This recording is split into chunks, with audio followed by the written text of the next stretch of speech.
Josias, como é que você define a passagem de Rosa Weber pelo Supremo Tribunal Federal? Fabíola, foi uma passagem luminosa. A ministra Rosa Weber é uma juíza de mostruário, é uma juíza avessa a refletores. Desde que ela assumiu em 2011, ela não deu um pio fora dos autos. É impressionante isso. Não se encontra declaração da ministra Rosa Weber para jornalistas. Ela ontem, inclusive, fez uma menção à liberdade de imprensa, que ela considera um valor inalienável, mas ela disse, faço essa defesa com a ressalva de que os jornalistas não devem ter, por mim, o melhor dos apreços, porque eu não os tratei muito bem, não os recebi, não fiz declarações. A Rosa Weber mantém a porta do gabinete dela aberta, mas por essa porta não costumam passar jornalistas. Não há vestígio de envolvimento da ministra com conchavos políticos. Quem precisou falar com ela notou que a ministra não joga a conversa fora.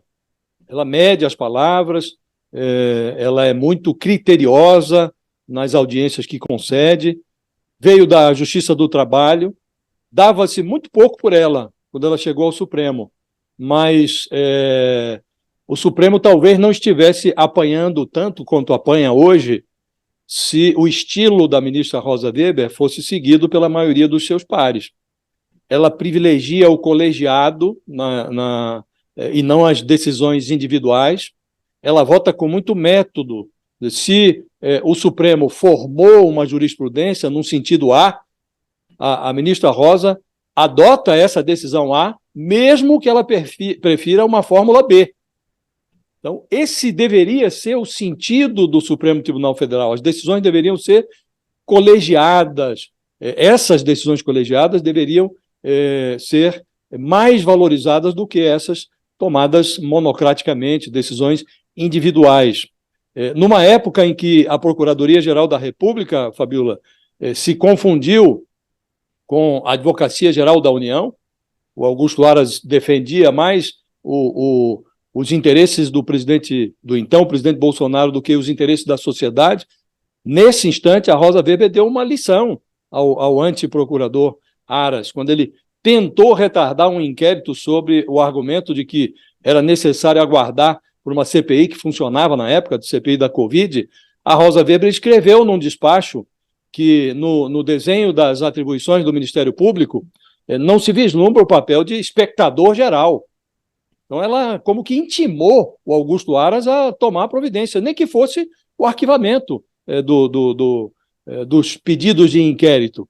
Então, essa é a juíza que está deixando agora o Supremo Tribunal Federal, Fabíola.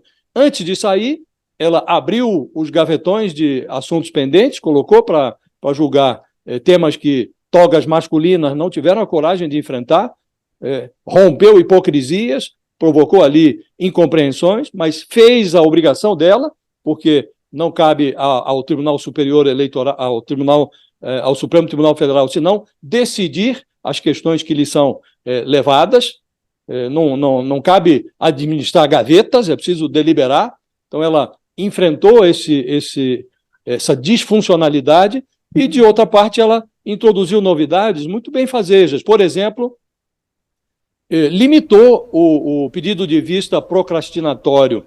Ela impôs um prazo para que os ministros devolvam os processos para julgamento, quando pedem vista, prazos ali de 90 dias. Não dá mais para ficar engavetando processos por 4 anos, como ocorreu no Supremo Tribunal Federal. Vai fazer muita falta, Fabíola, esta juíza, como disse, uma juíza de mostruário.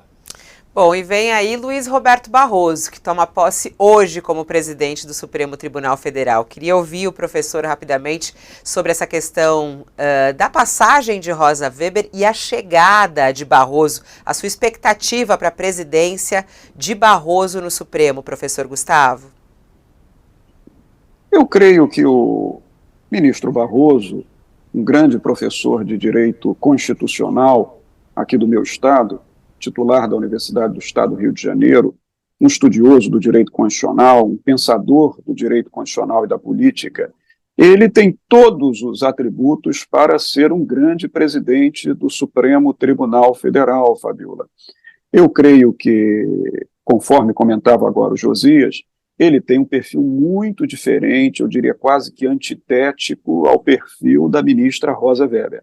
A ministra Rosa Weber tem um perfil de autocontenção, ou seja, ela tenta se ater ao papel do Supremo Tribunal Federal, sobretudo no controle de constitucionalidade, e como se comportam magistrados verdadeiros, ela não se expõe, não expõe a sua imagem à crítica pública, o que é muito bom para preservar a independência do Poder Judiciário.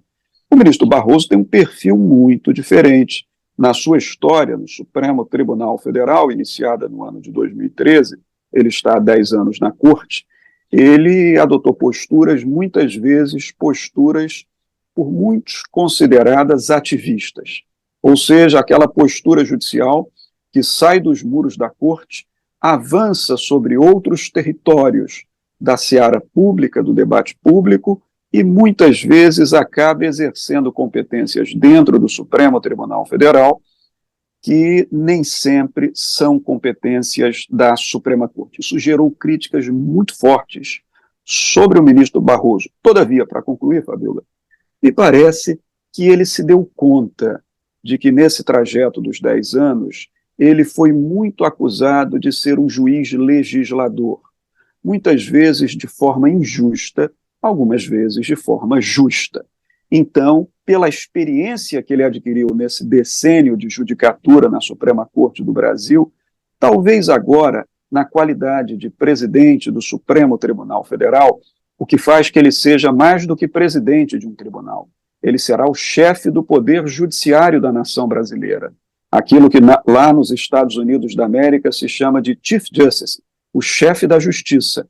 É bem provável que ele, se dando conta dessa dimensão e se dando conta das críticas que ele recebeu ao longo dos últimos anos por ter sido, em muitos momentos, adepto do ativismo judicial, que agora ele adote uma posição de maior serenidade, de maior equilíbrio, porque ele sabe que é isso que precisa o Poder Judiciário. Serenidade, equilíbrio, paz, tranquilidade, porque o Poder Judiciário é exatamente o poder destinado à pacificação, de modo que seus membros não podem adotar uma postura que avance além das competências do próprio poder, sob pena de colocar esse poder na berlinda e na crítica política. É o que eu penso.